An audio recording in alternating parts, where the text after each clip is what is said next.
दोस्तों, कैसे हो आप सब लोग। उम्मीद करती हूँ आप सब लोग अच्छे होंगे।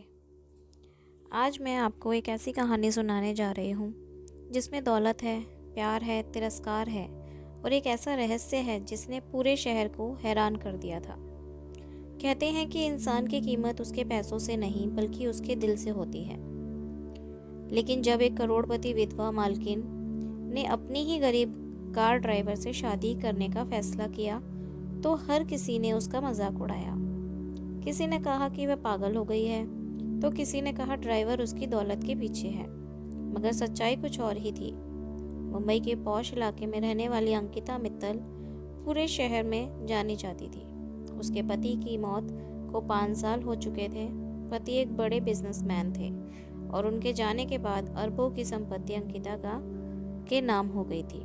बड़ा बंगला, महंगी गाड़ियां, नौकर चाकर, किसी चीज की कमी नहीं थी। लेकिन इतनी दौलत के बावजूद अंकिता की जिंदगी में एक खालीपन था। उसका एक बेटा था, आयुष, जो पढ़ाई के लिए लंदन में रहता था। अंकिता अक्सर अपने विशाल बंगले में अकेली बैठी रहती। कई बार उसे लगता कि इतनी दौलत का क्या फायदा जब अपना कहने वाला कोई नहीं। इसी बीच उसकी जिंदगी में एक व्यक्ति आया जिसका नाम था अमन। अमन 28 साल का एक साधारण युवक था। वह अंकिता की कार चलाता था। अमन के पिता की मौत बचपन में ही हो गई थी और उसकी अपनी माँ और छोटी बहन की जिम्मेदारी उठाई हुई थी।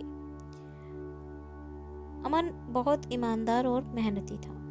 एक दिन अंकिता एक बिजनेस मीटिंग से लौट रही थी। रास्ते में अचानक उसे चक्कर आने लगे। मैडम, आप ठीक हैं? अमन ने घबरा कर पूछा। नहीं, मुझे बहुत कमजोरी लग रही है। अमन तुरंत कार को नजदीकी अस्पताल ले गया। डॉक्टर ने बताया कि अंकिता कई दिनों से तनाव में थी और उसे आराम की जरूरत है।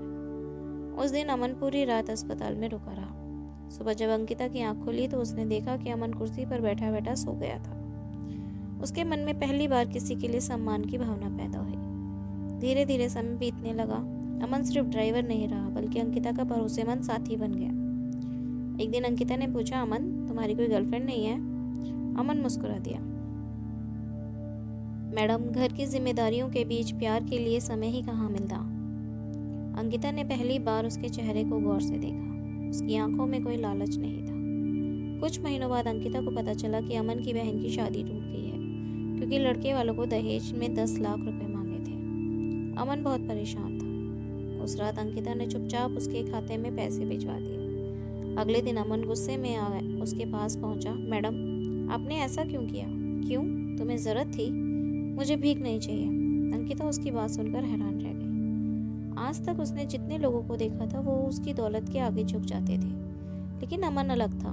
उसने पैसे वापस कर दिए।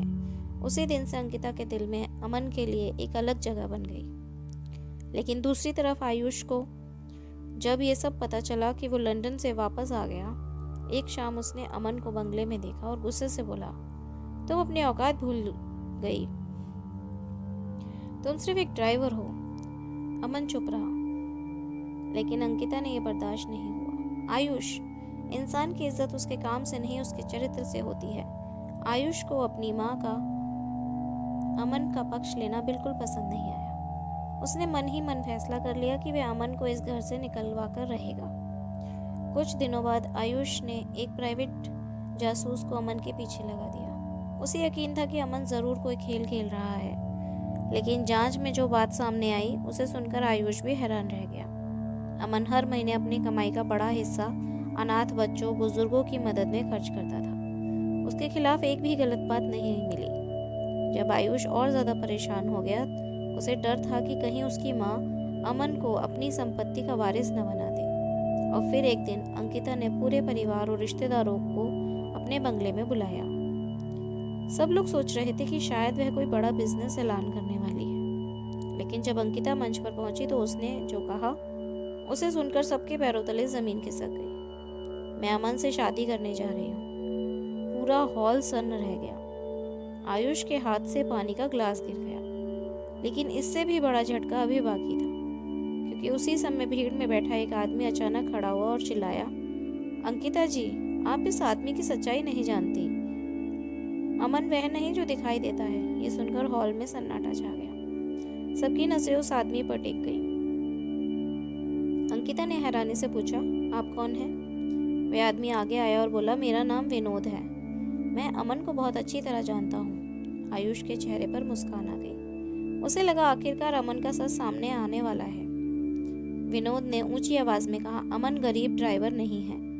पूरा हॉल हैरान रह गया। अंकिता ने अमन की तरफ देखा। अमन का चेहरा शांत था। क्या मतलब? अंकिता ने पूछा।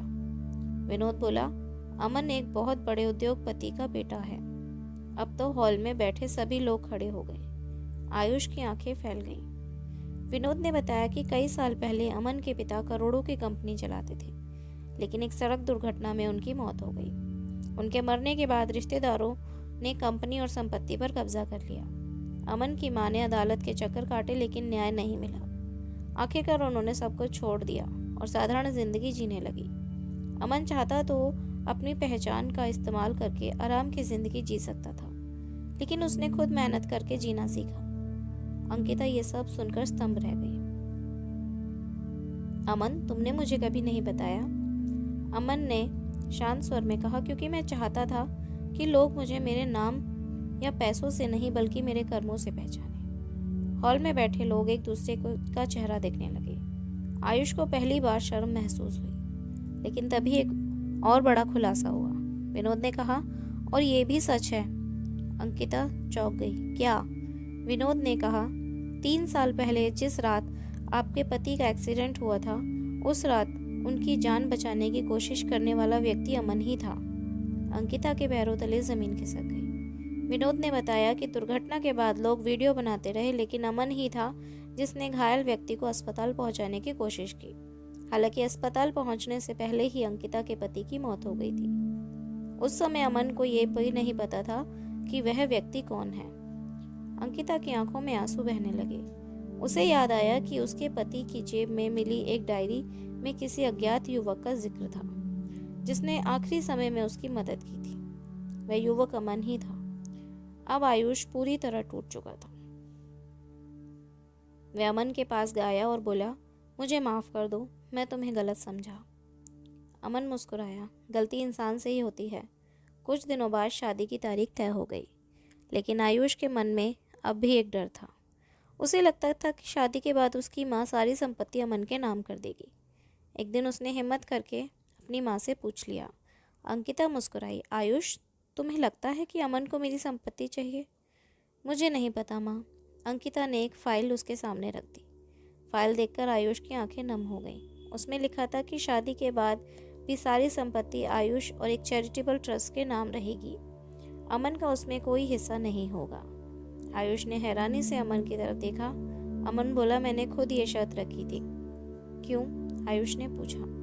क्योंकि मैं तुम्हारी माँ से प्यार करता हूँ, उनकी दौलत से नहीं। ये सुनकर आयुष फूट फूट कर रोने लगा। शादी का दिन आ गया। पूरा शहर इस शादी की चर्चा कर रहा था। लोग कह रहे थे कि करोड़पति विधवा ने अपने ड्राइवर से शादी कर ली, लेकिन जो लोग सच्चाई जानते थे वह समझ चुके थे कि यह शादी अमीरी और गरीबी की नहीं बल्कि 2 अच्छे दिलों की थी। शादी के कुछ महीनों बाद अंकिता और अमन ने मिलकर एक संस्था शुरू की जो गरीब बच्चों और बुजुर्गों की मदद करती थी। आयुष भी उसमें शामिल हो गया। अब वह पहले जैसा स्वार्थी बेटा नहीं रहा था। एक दिन अंकिता ने अमन से पूछा, अगर मैं करोड़पति नहीं होती तभी क्या तुम मुझसे शादी करते? अमन मुस्कुराया और बोला, मैंने आपके बैंक बैलेंस से नहीं, आपके दिल से प्यार किया है। अंकिता की आंखें भर आईं। उसे आखिरकार वह साथी मिल गया जो उसकी दौलत नहीं, उसकी तन्हाई समझता था। कहानी से ये सीख मिलती है कि सच्चा प्यार कभी अमीरी गरीबी नहीं देखता। जो इंसान आपके दिल की कीमत समझे वही जीवन का सबसे बड़ा खजाना होता है। दोस्तों, ये कहानी आपको कैसी लगी हमें कमेंट करके ज़रूर बताइए, और हमारे इस चैनल को सब्सक्राइब ज़रूर करें, और इस कहानी को अपने दोस्तों के साथ शेयर ज़रूर करें। धन्यवाद।